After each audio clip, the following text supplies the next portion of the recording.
Hey folks, this is Billy D.K.Y., the truth seeker that simplifies and demystifies. Today we're going to be talking about Doomsday 2012. This came up in conversation the other day, so I feel like I really just need to stamp it out and put my wisdom on it. And plus, if anybody asks me about this for the next 2 years, I can say, hey, look, go to the video. I don't have to explain myself over and over again. So let's just get started. I want to get my thoughts out there on this. The easiest way to see past this ignorance is to look outside your window. Do you see everything growing? I mean, your trees are growing, your grass is growing.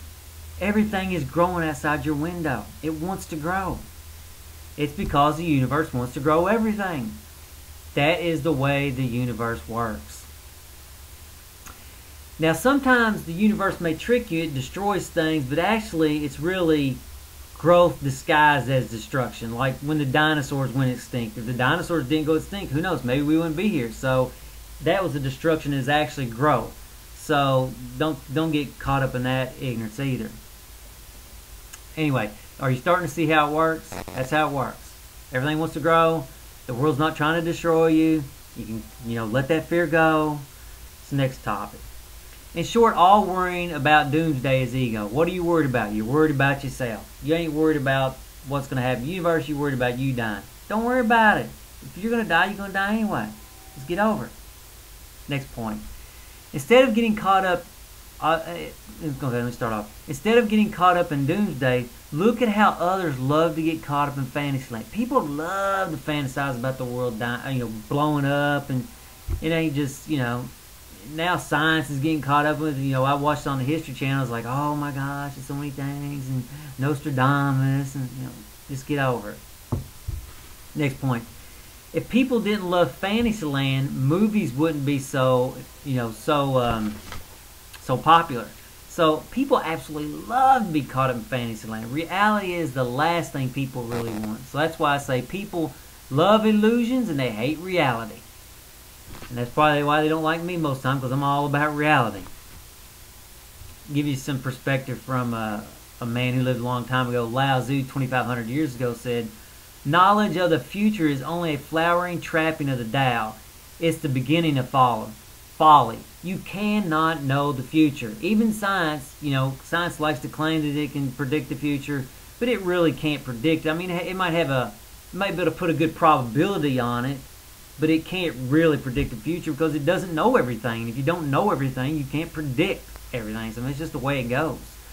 So let me see. There's another. Okay, here's something I like to say. Life is nothing but patterns with a little bit of randomness sprinkled in. So if you look at every tree's roughly the same, but there's a little randomness. Like every maple tree is going to look roughly the same, a little bit different here and there. So there's randomness sprinkled into that pattern.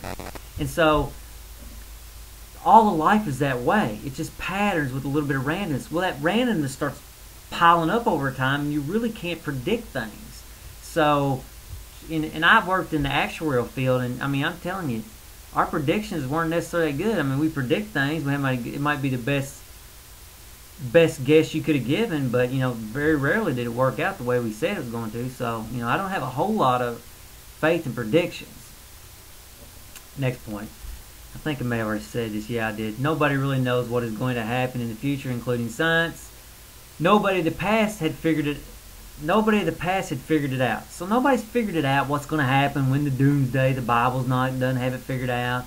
The Mayan didn't have it figured out. If the Mayan were so good at predicting things, then why were they not able to predict their own demise? So you know what I'm saying?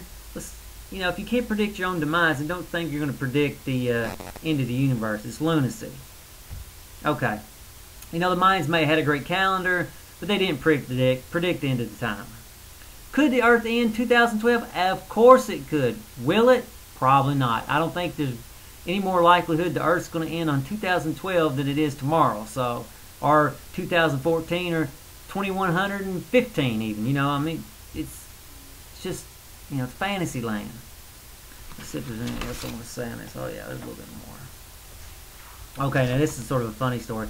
My sister thought the world was going to end like 20 years ago, and I think she had heard on the radio, and there was supposed to be some scientific knowledge. Woo, fantasy land again.